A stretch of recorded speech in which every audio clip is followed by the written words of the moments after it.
Halo teman-teman sekalian, perkenalkan nama saya Marco Calvin Petrus Sidaru dan di kesempatan kali ini aku akan menjelaskan tentang desentralisasi. Apa itu desentralisasi?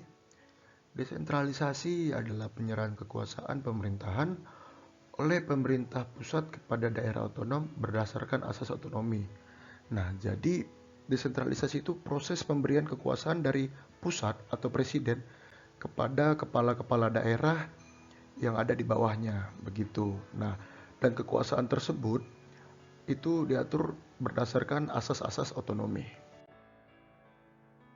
Berikut saya akan jelaskan bagaimana proses desentralisasi dalam bagian yang telah aku buat. Nah, logo bintang ini melambangkan pusat, yang kemudian pemerintahan pusat itu menurunkan kekuasaannya kepada daerah provinsi. Nah, logo segitiga kuning ini itu adalah provinsi ya. Oke. Kekuasaan dari pusat itu turun kepada provinsi, dan dari provinsi kekuasaan itu pun turun kepada daerah, kabupaten atau kota. Nah, jadi yang logo lingkaran warna biru ini itu adalah kabupaten atau kota.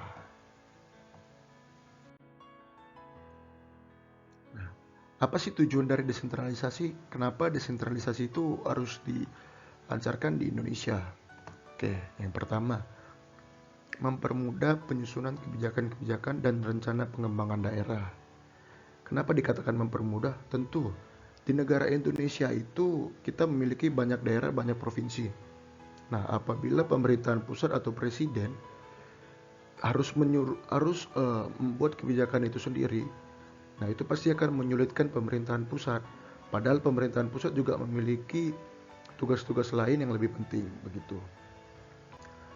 Yang kemudian dibuatlah desentralisasi ini, sehingga kepala daerah lah yang pada akhirnya menentukan kebijakan-kebijakan dan rencana pengembangan daerah yang mereka tanggung jawabi. Yang kedua, mencegah pemusatan keuangan. Apa itu pemusatan keuangan? Nah, jadi apabila tidak dibuat desentralisasi, maka pusat ekonomi dan pusat keuangan itu akan menumpuk di pemerintahan pusat. Nah, ketika perekonomian itu hanya dipegang oleh pemerintahan pusat, itu akan sulit untuk melancarkan atau menyalurkan dana-dana pembangunan, sehingga akan terjadi kesenjangan di antara daerah-daerah yang ada di Indonesia. Kemudian yang ketiga, mengikutsertakan rakyat bertanggung jawab terhadap penyelenggaraan pemerintah. Apa ini maksud di sini? Jadi dalam proses desentralisasi, rakyat itu diajak untuk ikut serta dalam menggunakan hak politiknya. Seperti contoh, memilih kepala daerahnya atau ikut memberikan aspirasi atau pendapat tentang kebijakan-kebijakan yang akan dibuat di daerah yang mereka tinggali. Nah, berbicara tentang desentralisasi itu tidak akan lepas dari otonomi daerah. Apa itu otonomi daerah? Otonomi daerah itu adalah hak, wewenang, dan kewajiban daerah otonom untuk mengatur dan mengurus sendiri urusan pemerintahan dan kepentingan masyarakat setempat dengan peraturan perundang-undangan. Nah, jadi dalam proses desentralisasi itu kan ada kekuasaan yang diberikan kepada daerah atau kepada kepala daerah. Nah, kekuasaan tersebutlah yang disebut dengan otonomi daerah, meliputi hak, wewenang, dan kewajiban untuk mengurus daerah regional yang mereka tanggung jawabi. Dan otonomi daerah ini sendiri itu diatur dalam perundang-undangan. Jadi pelaksanaannya juga harus sesuai dengan perundang-undangan yang telah dibuat oleh pemerintahan. Begitu.